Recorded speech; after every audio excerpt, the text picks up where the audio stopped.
A África é considerada o berço da humanidade, afinal, os primeiros seres humanos surgiram exatamente naquele continente.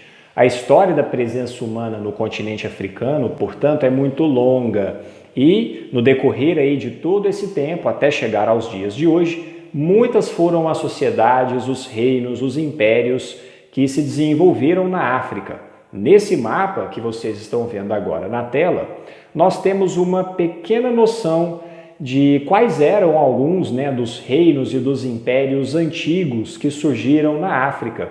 Vejam aí na região nordeste o Egito, que fica famoso com as pirâmides de Gizé, que vocês certamente já viram ou já ouviram falar. Mas além do Egito, nós temos aí diversos outros reinos e impérios que também foram muito importantes na história do continente africano.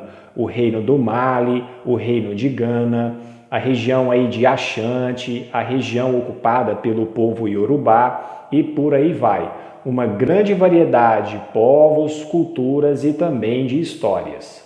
E essa variedade existe na África até os dias de hoje. Nesse novo mapa que vocês estão vendo na tela, por exemplo, nós podemos acompanhar aí um bocado da diversidade étnica que existe no continente africano. Cada pedacinho colorido desses que vocês estão vendo na tela representa um povo específico com uma cultura específica, idioma específico, religião específica, ou seja, a África é um continente com muita diversidade étnica e cultural. E nós temos que levar isso em conta quando a gente fala a respeito da história da África.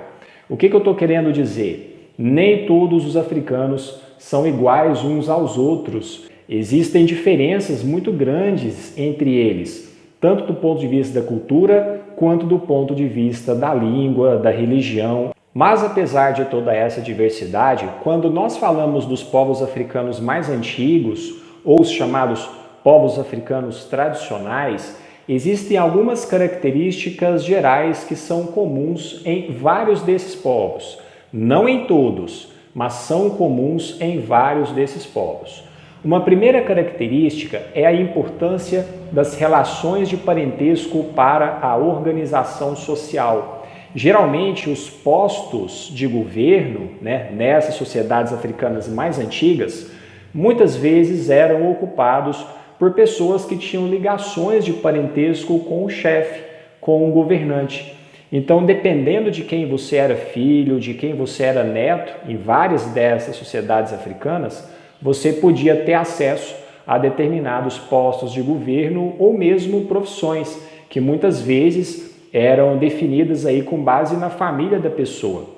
Então, se você nascesse, por exemplo, em uma família de comerciantes, provavelmente você teria que virar comerciante na vida adulta. As relações de parentesco eram muito importantes para a organização social de vários dos povos africanos mais antigos.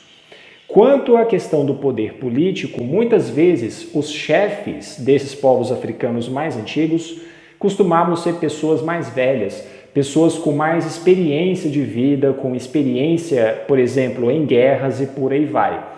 Essas pessoas consideradas mais velhas eram consideradas muitas vezes as pessoas mais adequadas para ocuparem postos de chefia, postos de comando dentro daquelas sociedades africanas mais tradicionais, pelo menos em várias daquelas sociedades.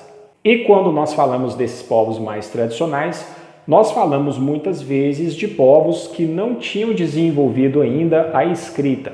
É claro, alguns povos africanos desenvolveram formas de escrita. O Egito Antigo, por exemplo, desenvolveu, o Egito que eu citei anteriormente.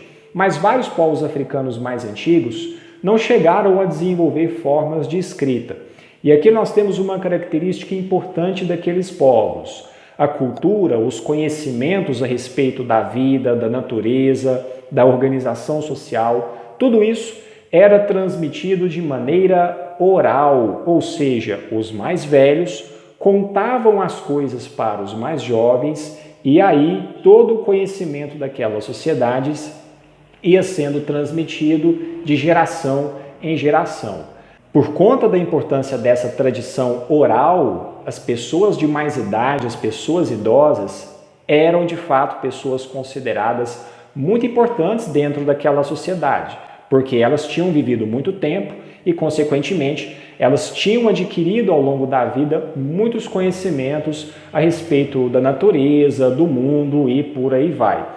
Já quanto à questão religiosa, muitos dos povos africanos mais antigos ou mais tradicionais possuem um pensamento religioso que tem uma relação muito forte com a natureza, onde a terra, por exemplo, é considerada algo sagrado, assim como rios, árvores, montanhas, enfim, são religiões muito ligadas, portanto, a aspectos da natureza. Outra coisa importante também é a importância do culto aos ancestrais. Muitos povos africanos mais tradicionais acreditam que os espíritos dos ancestrais é que fazem a ligação entre os vivos e o mundo sobrenatural, o mundo das divindades, dos deuses.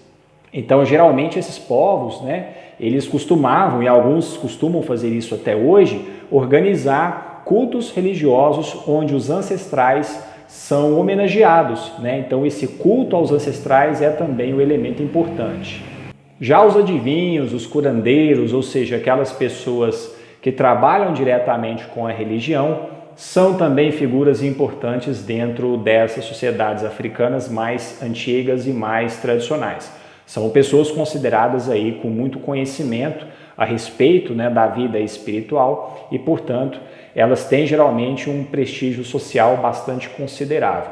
Agora, é claro, ao longo do tempo, além dessas religiões africanas mais antigas, mais tradicionais, outras religiões também chegaram até o continente e se tornaram muito importantes em várias regiões da África, como, por exemplo, o cristianismo e também o islamismo.